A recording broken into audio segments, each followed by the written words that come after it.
Esta crónica documental la dedicamos a todas las mujeres y hombres que a través de la sangre de Cristo Jesús han encontrado la oportunidad de transformarse y convertirse en bendiciones para la humanidad. A los buscadores de esmeraldas en toda la región esmeraldífera colombiana, cuya búsqueda de las preciosas gemas los llevó a descubrir la piedra de mayor valor, el camino de la redención en Cristo Jesús, nuestro Salvador. Su labor ardua y también fe inquebrantable son testimonios vivos de la capacidad del ser humano para encontrar luz incluso en las profundidades más oscuras. Que este documental inspire a otros a buscar la verdadera riqueza del alma y a seguir el camino de la redención y la esperanza que es en Cristo Jesús.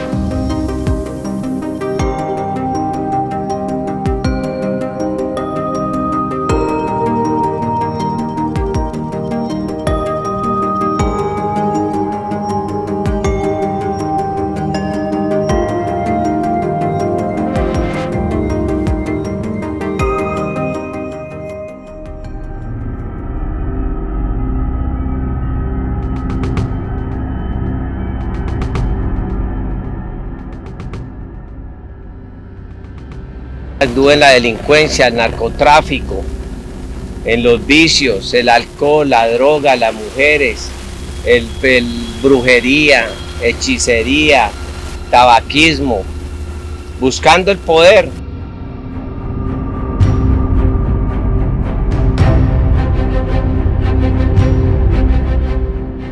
Piensa la forma que trabaja Dios. Esto no lo va a hacer un converso ni un pío. No se lo va a hacer nadie.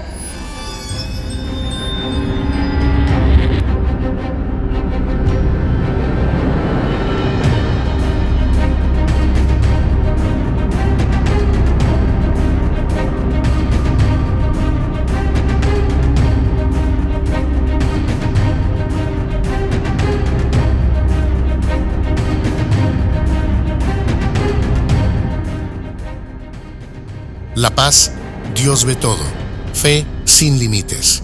Por el pastor y capellán Hubert Lozano.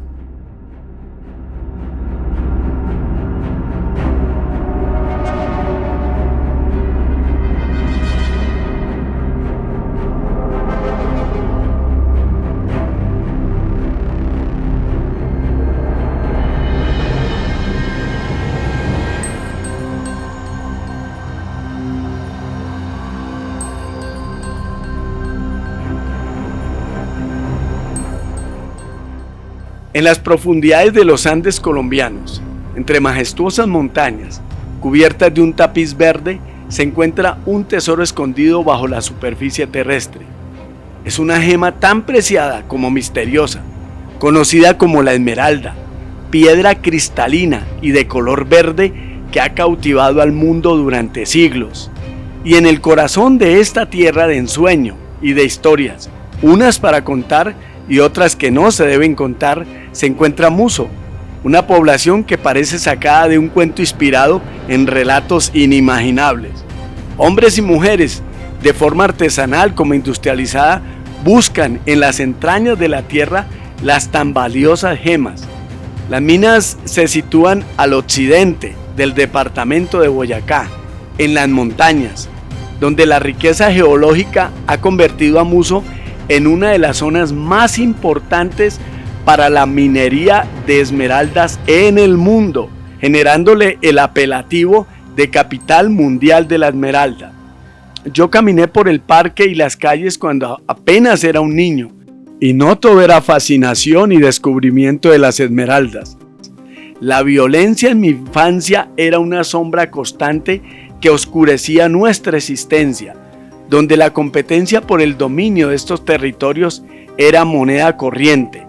Grupos rivales de diferentes familias y algunos forasteros que llegaron y alcanzaron poder económico luchaban por el control de las minas, y las disputas se resolvían a menudo con violencia que generó bastantes muertos.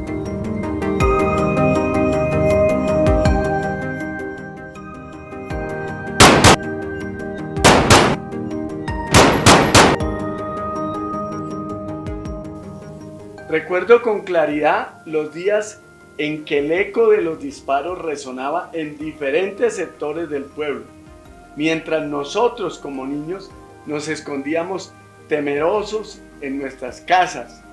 La presencia de armas y la amenaza constante de enfrentamientos armados eran parte de nuestra realidad diaria.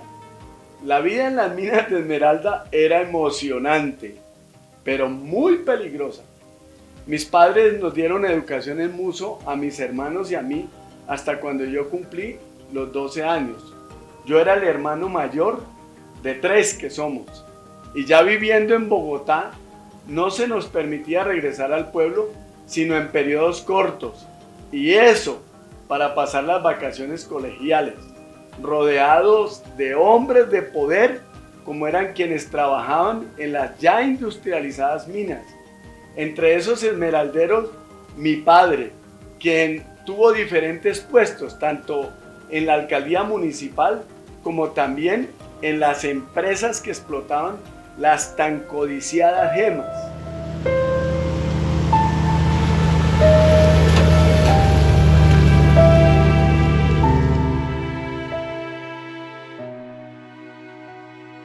Mi infancia en Muso fue una mezcla de aventura y peligro, donde cada día era una lucha por sobrevivir y prosperar en un mundo tan implacable como fascinante. Pasaron los años y don Lino Lozano, mi papá, se alejó del mundo de las esmeraldas. Luego yo terminé mi bachillerato, me convertí al Evangelio del Señor Jesucristo y regresé al pueblo de mi niñez, muchos años después, recién casados con mi esposa. Ella y yo estuvimos apoyando una iglesia de las Asambleas de Dios, y lo tremendo es que el ambiente difícil de guerras y bastantes muertes entre los esmeralderos continuaba igual que cuando viví siendo tan solo un niño. Ya en Muso, con un empleo local, conduciendo una camioneta 2 Power Wagon 4x4 modelo 1957 que pertenecía al señor Moyano. Con esa potente camioneta que trepaba los barrancos más empinados, yo realizaba reparto de mercaderías, tanto en el pueblo como en las minas. Y mi joven esposa y yo, como cristianos comprometidos en la tierra de las esmeraldas, junto con pastores y hermanos en la fe de diferentes congregaciones, salíamos valientemente todos los domingos en la mañana a la plaza de mercado del pueblo a predicar la palabra. Recuerdo que éramos objeto de burlas. Además de eso, en algunas ocasiones nos arrojaron naranjas y tomates podridos, e incluso hubo amenazas para algunos pastores por compartir el evangelio. Entre ellos recuerdo con cariño al misionero brasilero Carlos Vilardi, al que frecuentemente le lanzaban piedras arrojadas al frente del templo que estaba cubierto con tejas metálicas.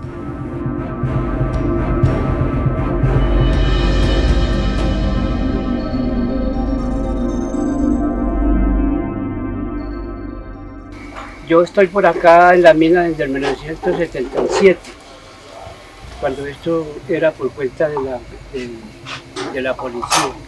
Después vino la compañía, y la compañía empezó a tambalear en estos filos con 22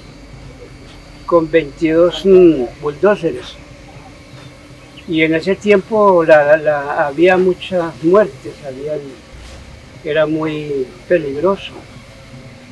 Pero gracias a Dios que después entró el Evangelio, la palabra de Dios, y se fue viendo la paz por la misericordia de Dios. Muso tiene allá un letrero grandísimo que dice paz, Dios ve todo. ¿Cómo lo interpreta usted? Es un buen aviso y eso es así. Dios ve todo porque realmente el Señor Jesucristo es omnipotente, omnisciente y omnipresente.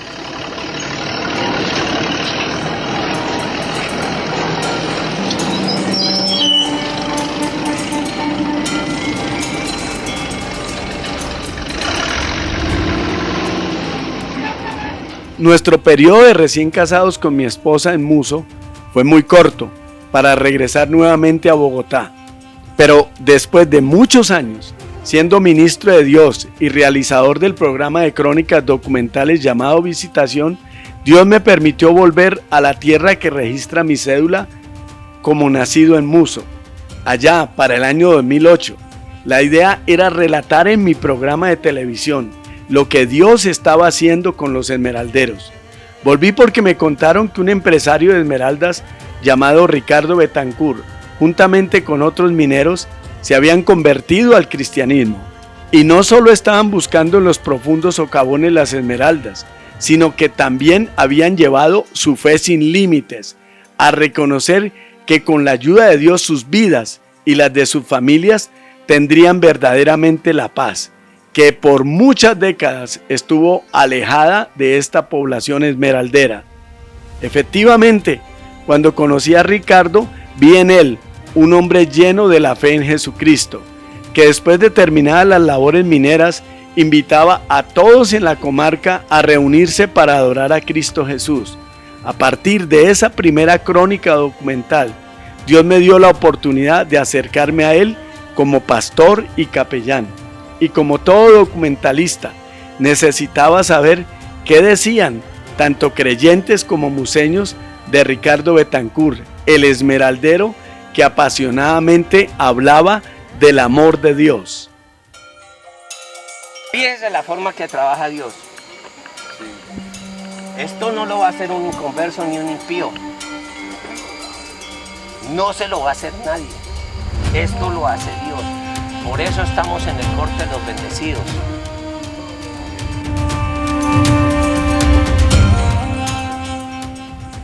Bueno, Ricardo, antes de ser cristiano, lo conozco yo más o menos hace 32 años, del mundo, como yo era del mundo. Diferentísimo a lo que es hoy en día, totalmente. 180 grados diferente. ¿Cómo es el ambiente aquí en un corte de esmeralda dirigido por un empresario cristiano? Bueno, el poco conocimiento que tengo, pues pienso que hay tranquilidad, paz, armonía entre los compañeros. No está esa zozobra como antiguamente la gente armada, por cualquier cosa se peleaban o se mataban. Ahora es diferente, totalmente. Móntese en esa bendición. Amén. Móntese, hermano, que usted vea, hermano, usted sabe que cuando usted hable con propiedad diga, es que yo ya lo mío no lo vendo aquí, lo mío va para Dubái. Oiga, hermano, usted lo van a mirar otro y le van a decir, este man está loco. Claro. Toño vendiendo para Dubái. Pero ¿quién era Ricardo Betancourt antes de conocer de Dios? Según dicen, fue un trotamundos marcado por las sombras de la delincuencia en diversos países, con experiencias oscuras y malas decisiones que lo llevaron a tener una vida peligrosa.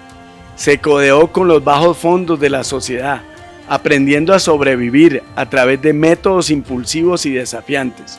Sin embargo, la semilla de su transformación ya estaba plantada, producida por las oraciones de su madre, que siempre imploró arrepentimiento y la transformación de su hijo, a un Dios que hace de lo imposible momentos que sí son posibles.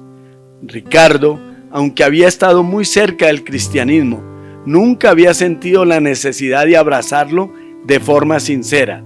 Sin embargo, al encontrar en Muso esmeralderos comprometidos con Cristo, el mensaje escuchado y nacido en la palabra de Dios lo empezó a llevar al éxtasis que produce una fe en Dios, que inspira y no tiene límites, y debe ser compartido con otros que no conocen a Cristo Jesús. Ahora ellos están testificando. ¿Para qué? Para levantar la fe de los que están llegando nuevos.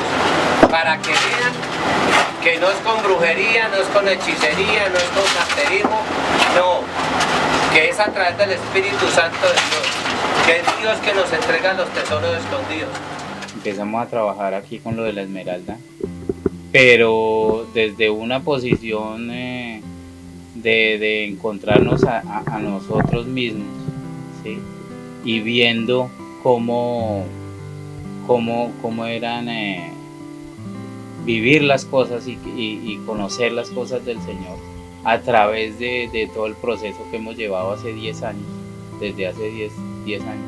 Los controles y entre el pastor ahí, ¿qué le va a hacer la señora ahí con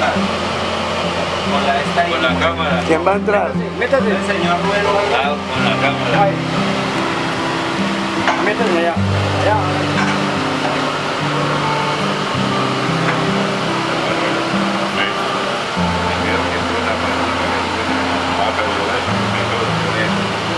Primero los calculando. Bueno, ahí lleva casco, lleva todo.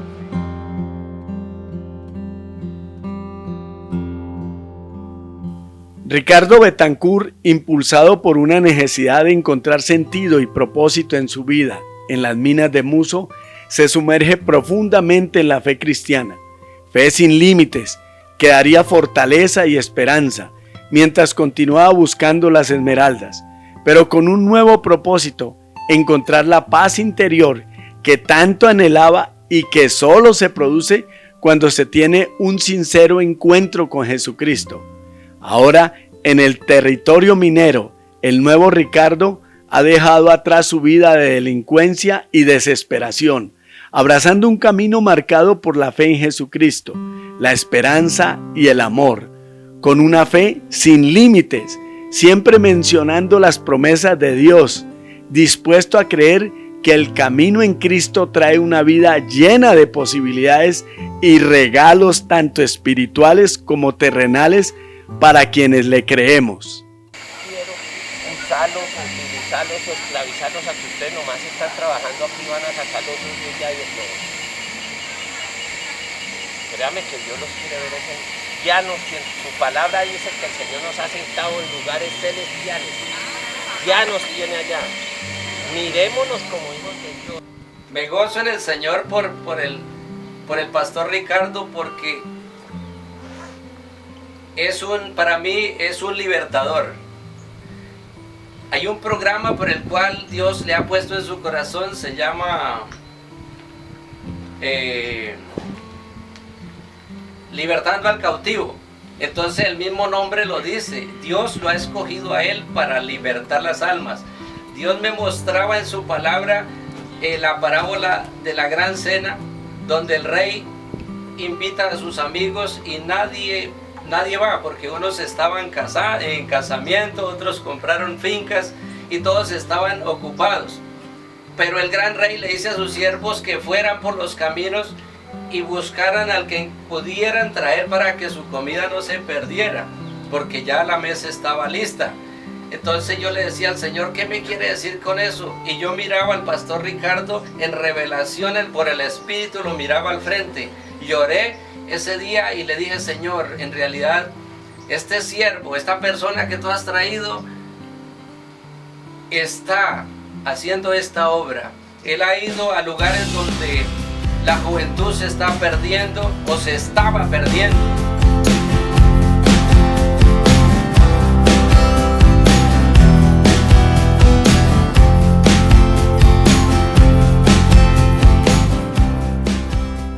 En el territorio minero de Muso, Boyacá, Betancur se convierte en un símbolo de cambio y renacimiento para aquellos que lo conocieron en sus días oscuros.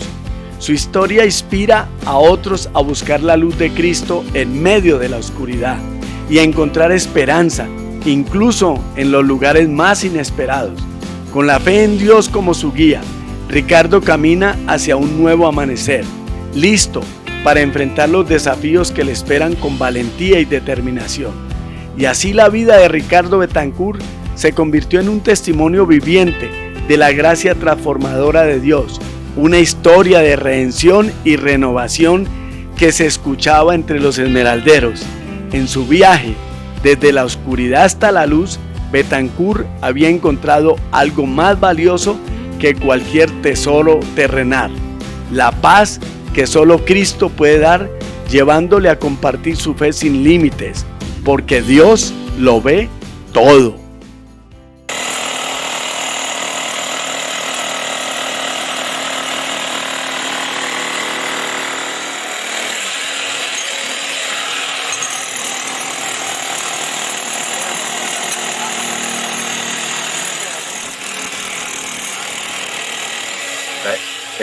La intervención de la Iglesia cristiana es importante para el posconflicto que está próximo a realizarse.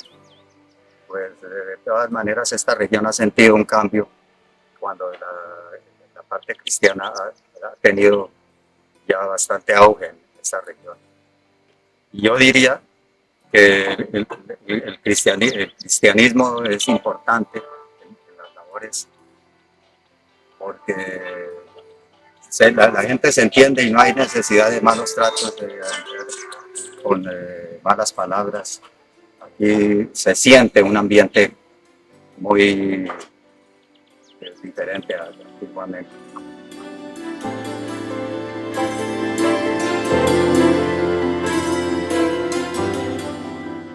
En las vastas extensiones de esta tierra minera de color negro, el paisaje se transforma en un espectáculo surrealista de túneles con tonos oscuros y texturas rugosas. Es aquí donde la tierra misma parece absorber la luz del sol, creando un horizonte pintado por la mano de mineros que tallan estas montañas para que sus entrañas entreguen los tesoros de la tierra. El aire de los túneles oscuros está impregnado con el olor distintivo, que solo lo conocen los que hemos estado en las profundidades de una mina de esmeraldas. Es en este contexto que Jonathan, hijo de Ricardo Betancur, se dispone a compartir su perspectiva sobre aquellos días oscuros en la vida de su padre, cuando luchaba con demonios internos que amenazaban con consumirlo por completo. El acento de Jonathan denota que su nacionalidad no es colombiana, pero él, al revisar los laberintos de la memoria, revela los desafíos, adversidades y mal vivir que enfrentó su padre antes que la luz de la fe en Cristo Jesús lo iluminara.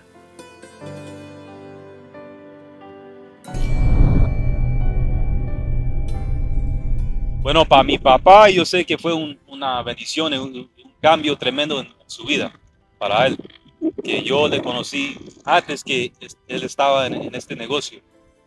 Yo le conocía cuando él estaba drogadicto, cuando estaba en alcoholismo, en tabaquismo y todo eso. Y estaba muy loco y estaba muy diferente de que en comparación de como está ahora. Cuando él estaba en la vida mala, cuando él estaba haciendo cosas malas, él tenía mucha gente siguiéndolo. Siempre ha tenido mucha gente siguiéndolo. Entonces en esa época mucha gente le estaba siguiendo por cosas malas. Entonces ahora como se convirtió a bueno, yo le veo más poderoso, tiene más gente y por bueno, está trayendo bueno al mundo, bueno a la vida. Declarando, Señor, que donde está el Espíritu de Dios hay libertad. En estos territorios de mineros y sus minas de esmeralda, donde la tierra guarda celosamente sus tesoros ocultos, Ricardo Betancur se dedicaba con fervor a dos actividades aparentemente contradictorias. Buscaba las preciadas gemas mientras compartía las enseñanzas del Evangelio de Cristo Jesús.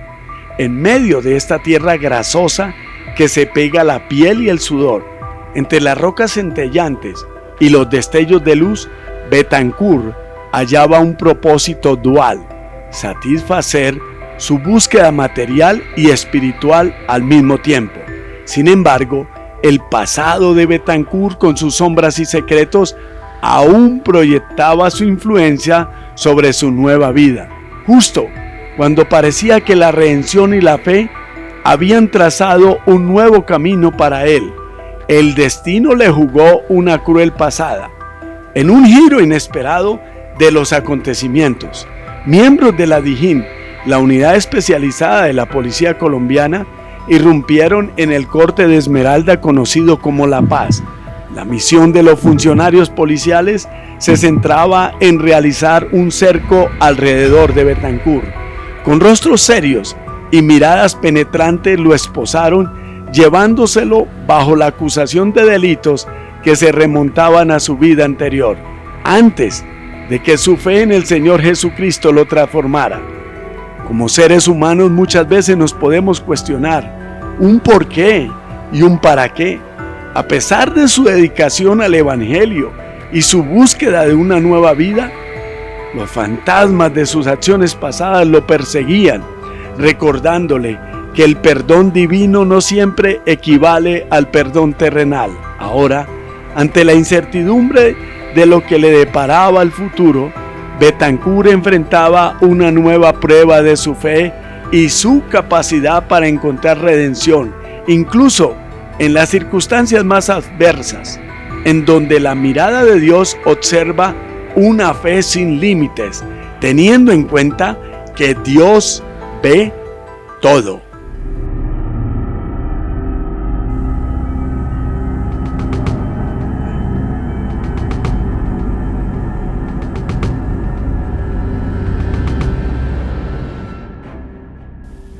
Me encontraba acá en la ciudad de Bogotá cuando recibí una llamada telefónica. En ella me decían que Ricardo Betancur había sido capturado por la DIJÍN y que lo habían trasladado a la cárcel de Cómbita, un penal que es para privados de la libertad que han realizado delitos muy graves.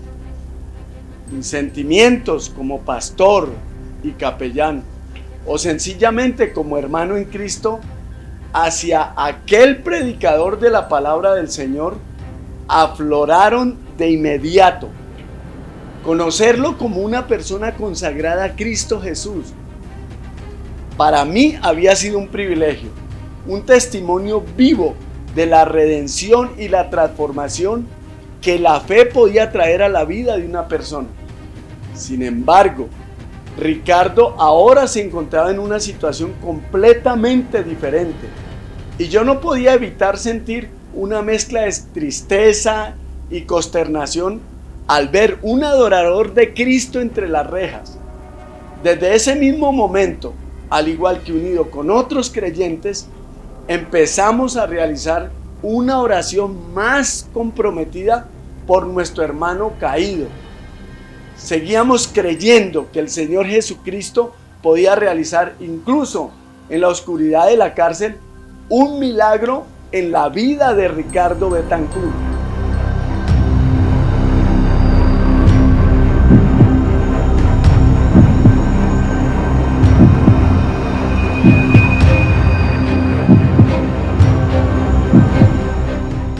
¿Cuál fue su experiencia cuando usted supo que a Ricardo se lo llevaban extraditado para los Estados Unidos? ¿Qué pensó usted?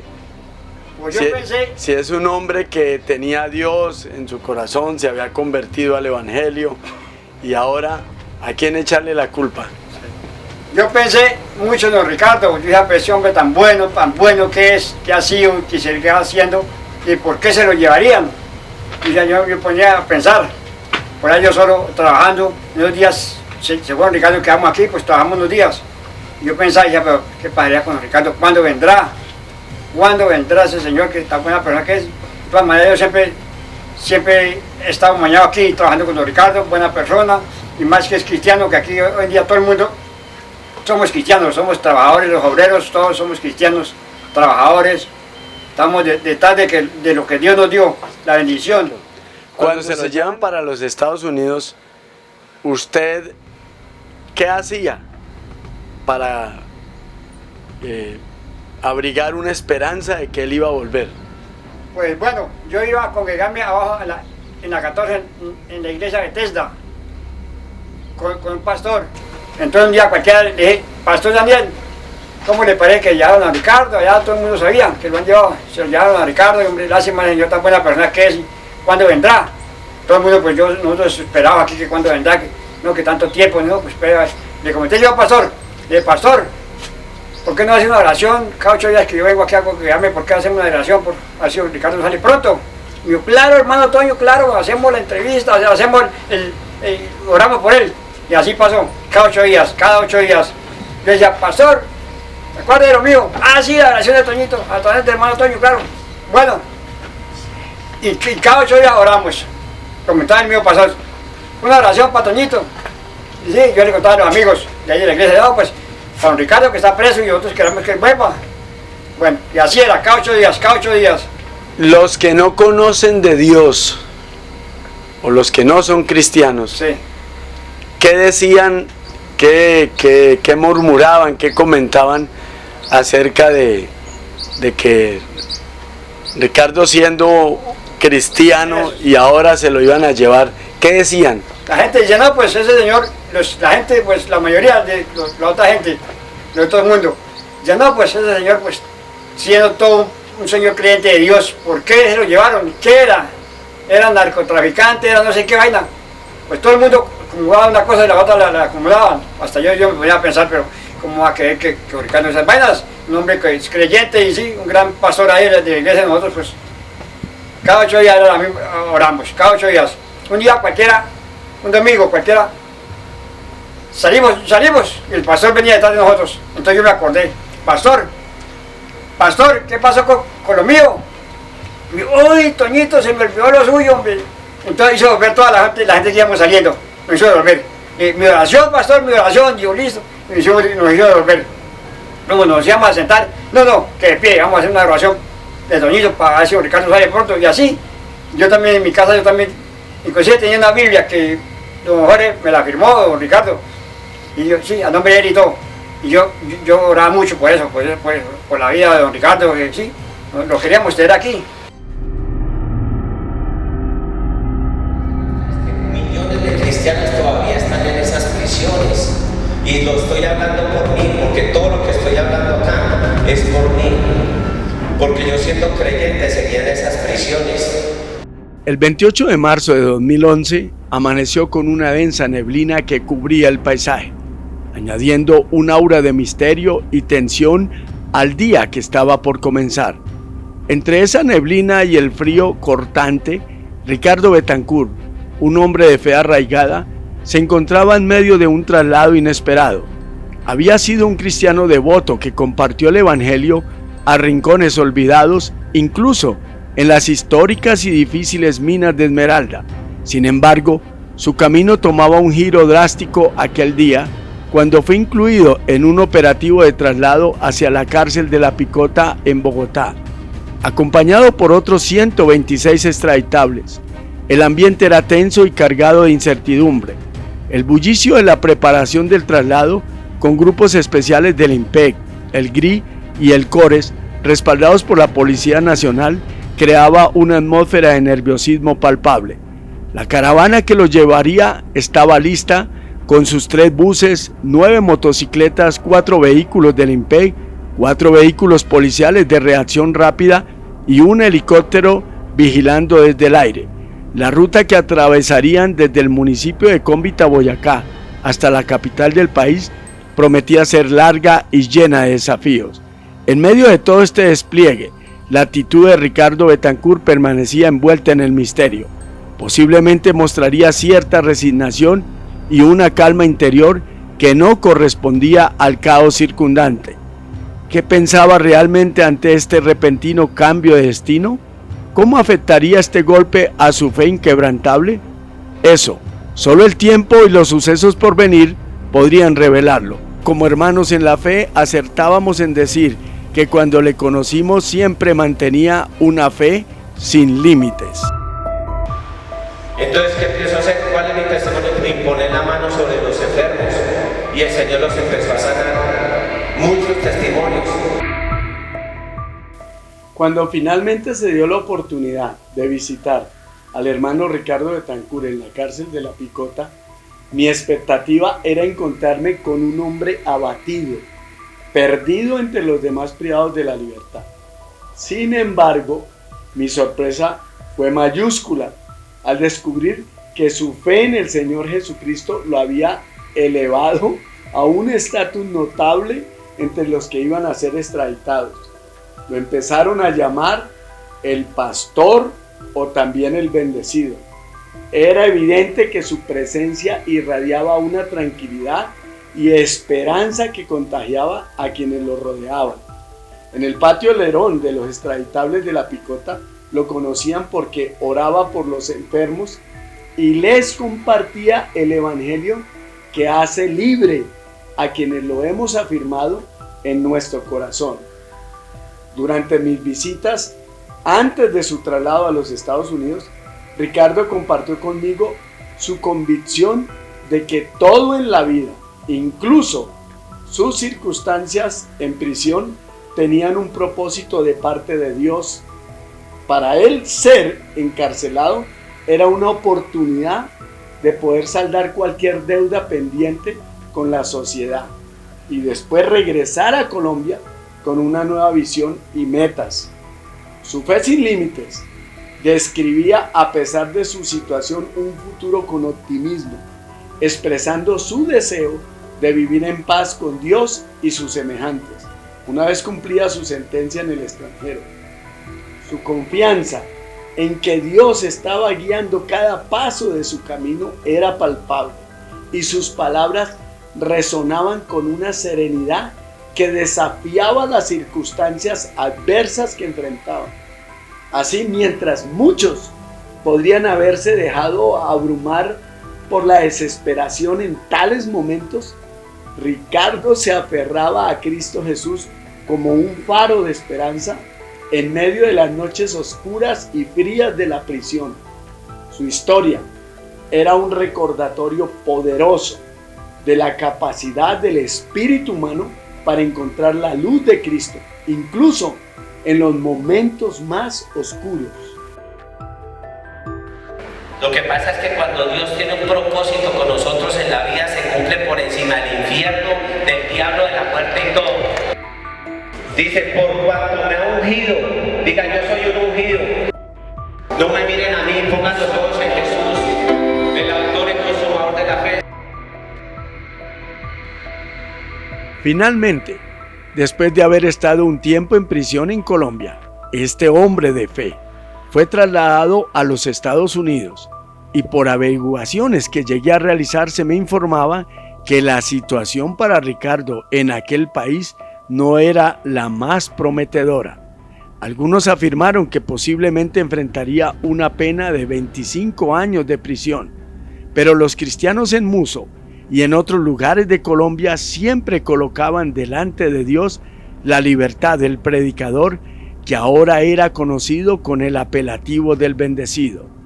Al no poder comunicarme con él de manera directa, los comentarios que escuchaba eran de fe, es decir, que aunque a Ricardo se le acusaba para que viviera en prisión una larga condena, él mantenía la fe en Jesucristo, que eso no llegaría a darse para tanto tiempo. Según decían, él afirmaba que el Dios soberano y Rey del universo tendría misericordia de él realizando un milagro, pues su promesa al momento de regresar nuevamente a Colombia era servir a Cristo con una firmeza mayor que la antes vivida en las minas de Esmeralda, pues el Dios que realiza prodigios y maravillas podría nuevamente demostrarle que su fe sin límites sería premiada con una corta condena en las cárceles de los Estados Unidos. Pasaron los años y yo seguía predicando la palabra del Señor como pastor y capellán en varios lugares, hasta que un día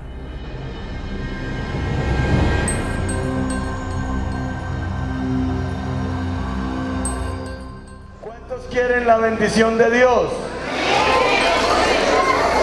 No les escuché.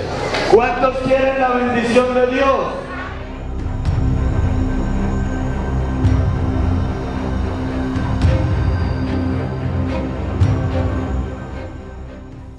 Aló.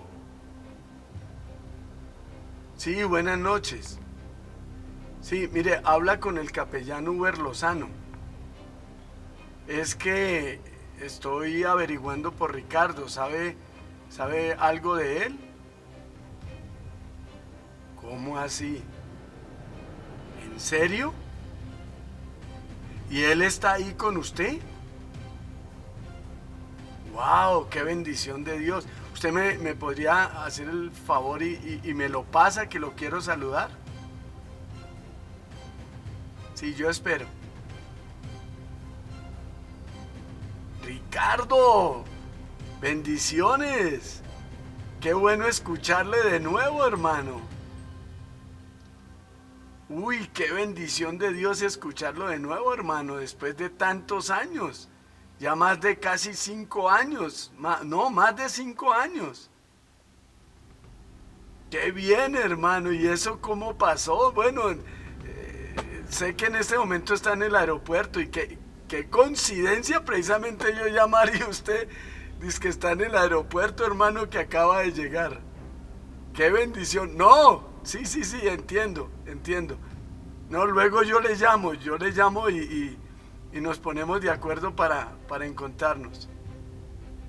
Bendiciones. Y nuevamente, hermano, qué alegría escucharlo. Bendiciones.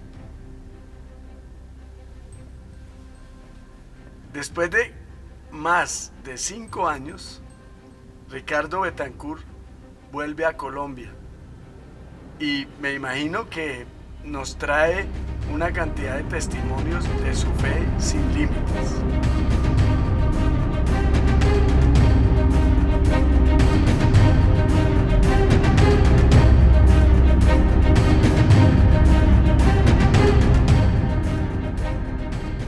Recuerdo claramente el día en que Ricardo Betancourt regresó a Colombia, después de haber pasado algo más de 5 años en las cárceles de Estados Unidos. Su llegada fue un evento inesperado, especialmente por aquellos que conocíamos su historia y estábamos ansiosos por escuchar su testimonio como predicador. Desde el momento en que pisó suelo colombiano, Ricardo fue recibido con los brazos abiertos.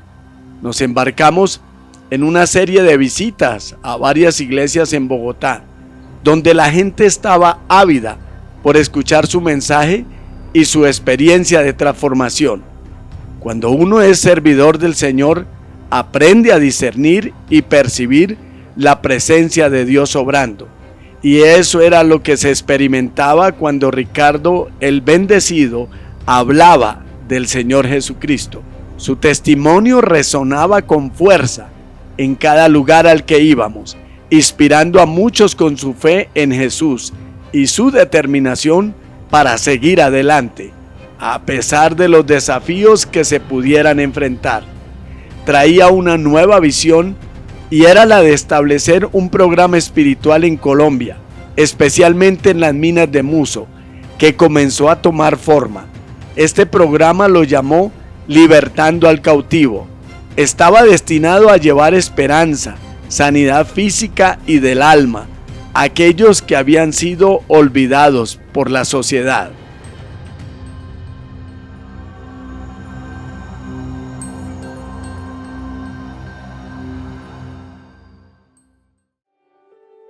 Todo desánimo, toda falta de perdón. Si hay alguien que no has perdonado, hoy es el día de perdonar. Si has murmurado, si hay alguien quebrantado de salud o tiene algún familiar, miren, no les puedo testificar esto, pero desde que caí preso, que el Señor me llevó a la prisión, en las prisiones aquí en Colombia, Puerto Rico, estuve en 8 prisiones en total y en todas vi la gloria de Dios. El Señor me vino a libertar y me usó libertando, sanando. Tenemos testimonios. Prácticamente desde que llegué a la mina, prácticamente desde el ministerio fue a las prisiones a entrevistar a las personas que el Señor sanó. La gloria sea para el Señor. El Señor me ha entregado ese ministerio, libertando el cautivo. Yo vi la bienvenida a todos ustedes. Está mi hermano Huber, capellán de uniformados, con su esposa. Les doy la bienvenida, gracias por haber venido también. Ellos vienen filmando porque no es para vanagloria ni nada de eso. Lo que pasa es que el pastor siempre ha llevado el recuento de lo que el Señor ha hecho en mi vida. Amén. Huber, antes de venir para acá, cuando me estaba duchando, el Señor me da una palabra para usted y para su esposa. No espere más la recompensa del hombre, viene la recompensa de Dios. El Señor ha visto su trabajo, el Señor ha visto su esfuerzo, el suyo y el de su esposa. Se acerca la bendición, está caminando en la bendición.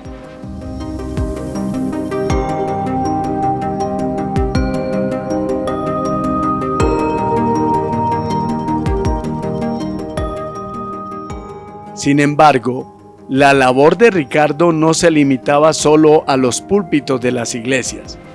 Después de su regreso, continuó con su pasión por las minas de esmeralda en Muso. Recuerdo nuestras largas conversaciones en mi camioneta mientras viajábamos a esa región minera. Ricardo estaba decidido a buscar los tesoros que se escondían en las profundidades de la tierra, pero esta vez su enfoque era diferente. En lugar de centrarse únicamente en la extracción de esmeraldas, Ricardo tenía un propósito más amplio en mente: involucrar a los jóvenes de Muso en actividades positivas que los alejaran de las drogas y la violencia. Con este fin, creó un gimnasio con sus propios recursos, donde los jóvenes podían participar en actividades deportivas y físicas. Después de predicarle la palabra del Señor Jesucristo, llegaba el momento de hacer deporte. Estos instantes en los muchachos museños se utilizaban para sembrar semillas de esperanza y fe en medio de un entorno a menudo desafiante. Con su ejemplo vivencial y su enfoque no religioso, Ricardo Betancourt atrajo a un gran número de jóvenes a su gimnasio. Les mostró que seguir a Cristo no era solo religión, sino más que eso, transformación personal y el vivir una vida plena y significativa, es decir, todo un estilo de vida.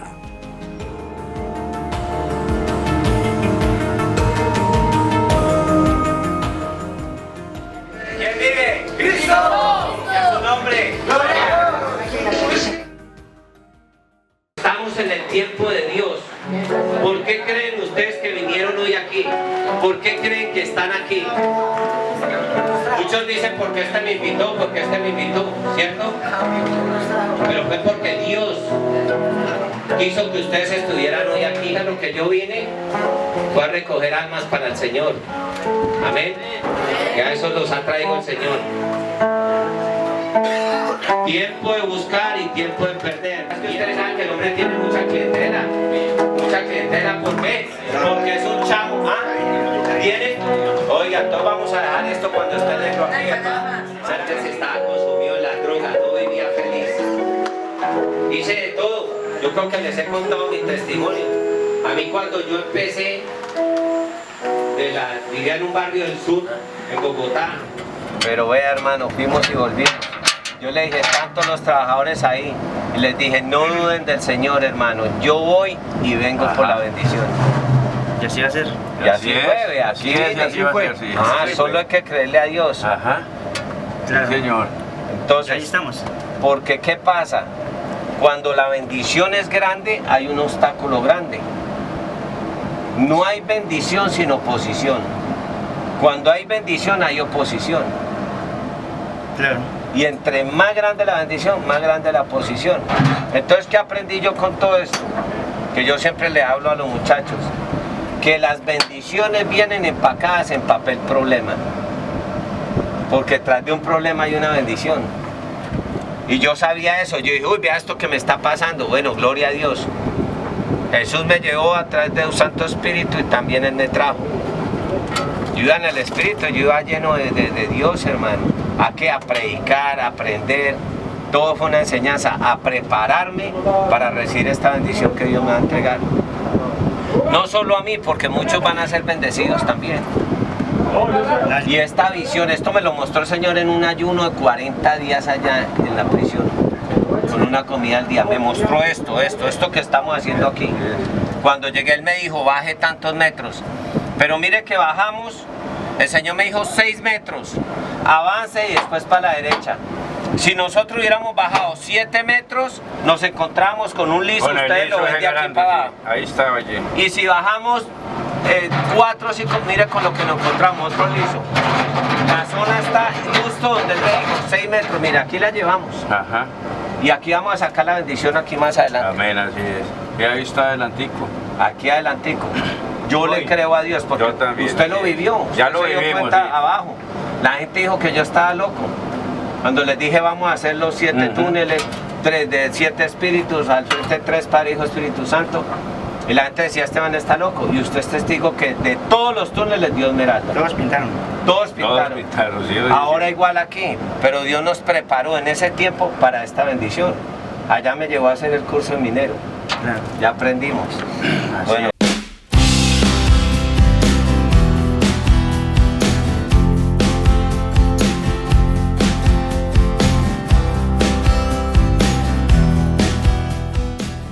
Los testimonios de aquellos jóvenes que se unieron al gimnasio de Ricardo el Bendecido eran impactantes. Muchos de ellos compartían historias de haber estado al borde de la drogadicción y la violencia. Pero al encontrarse con Cristo a través del mensaje de esperanza y redención de Ricardo Betancourt, sus vidas tomaron un giro radical. En lugar de seguir los caminos oscuros y destructivos, estos jóvenes encontraron en el Bendecido un ejemplo viviente de cambio y renovación. Este predicador, como cariñosamente le siguen diciendo, el Bendecido, se transformó en mucho más que un líder espiritual. Se convirtió en un mentor, un amigo y un guía para estos muchachos en búsqueda de dirección y propósitos en la vida. Ricardo se había convertido en un testimonio vivo del poder transformador del Evangelio y su influencia se extendió mucho más allá de las paredes de su gimnasio. El impacto de su trabajo pronto se hizo evidente en todo el territorio minero. Las conversaciones sobre la fe y la búsqueda de las preciosas esmeraldas no solo se limitaban a las profundidades de las minas, sino que el Evangelio resonaba en cada rincón de la zona esmeraldífera museña. Ricardo había encontrado una manera de combinar su trabajo de la minería con su misión de llevar esperanza y transformación a aquellos que más lo necesitaban. A medida que pasaban los días, me sentía privilegiado de ser testigo de la poderosa obra que Dios estaba realizando con el Bendecido. Estaba llevando a un muso juvenil más allá del sentido destructivo que dan los vicios y las malas amistades. Su dedicación y su fe sin límites continuaban inspirando a todos los que lo rodeaban, recordándonos que en Muso, Boyacá, Dios sigue viendo todo, usando estos ejemplos de vida en la región para que sus habitantes procedan a tener un compromiso sincero con el Hijo de Dios, el Señor Jesucristo. Y la mina de esmeralda, que antiguamente se llamó La Paz, ahora ostentaba un nuevo nombre: Corte de Esmeralda, el Bendecido. Listo, bueno, en el nombre de Jesús. Nombre de Dios. Aunque mis encuentros con Ricardo Betancourt, el Bendecido, se volvieron menos frecuentes al transcurrir el tiempo, su impacto en mi vida y en la comunidad de Muso nunca se desvaneció. Yo continué mi vida como capellán, pastor y realizador de crónicas documentales, pero siempre llevaba en mi corazón los recuerdos de los momentos compartidos con este servidor de Dios. A pesar que la mina de esmeralda en Muso, que él había bautizado con el nombre del Bendecido, no dio la producción de esmeralda que siempre esperó, el Bendecido, hasta donde yo le vi, nunca perdía la fe en la promesa de Dios de una gran producción. Su confianza en la provisión divina, según decían, era inquebrantable y su esperanza seguía contagiando a todos aquellos que lo rodeaban.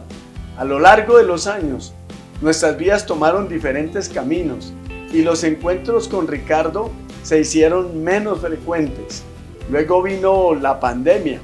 Sin embargo, hasta el día de hoy, sigo creyendo que donde quiera que se encuentre, él sigue siendo un hombre de fe sin límites. El impacto del Evangelio de Cristo en su vida, que recibió especialmente en el territorio minero de Muso, es innegable. A menudo pienso en la capital mundial de la Esmeralda, donde el viento parece detenerse por la gran montaña que rodea Muso y que ésta señala ampliamente con ese letrero gigante adherido a la roca que dice: paz, Dios ve todo, como un recordatorio constante del poder y la presencia de Dios en nuestras vidas, incluso en los lugares inesperados, aparentemente funestos y sin esperanza. Aunque los caminos del bendecido y los míos pueden haberse separado físicamente, sé que el legado de esperanza y fe y transformación que Ricardo dejó en Muso continúa resonando en los corazones de aquellos que tuvimos el gusto de tratarlo. Su vida es un testimonio vivo del poder redentor del Evangelio y su influencia perdurará mucho más allá de nuestras vidas terrenales. Con esmeraldas o sin ellas, Ricardo Betancourt, el bendecido, es la viva muestra de una fe sin límites.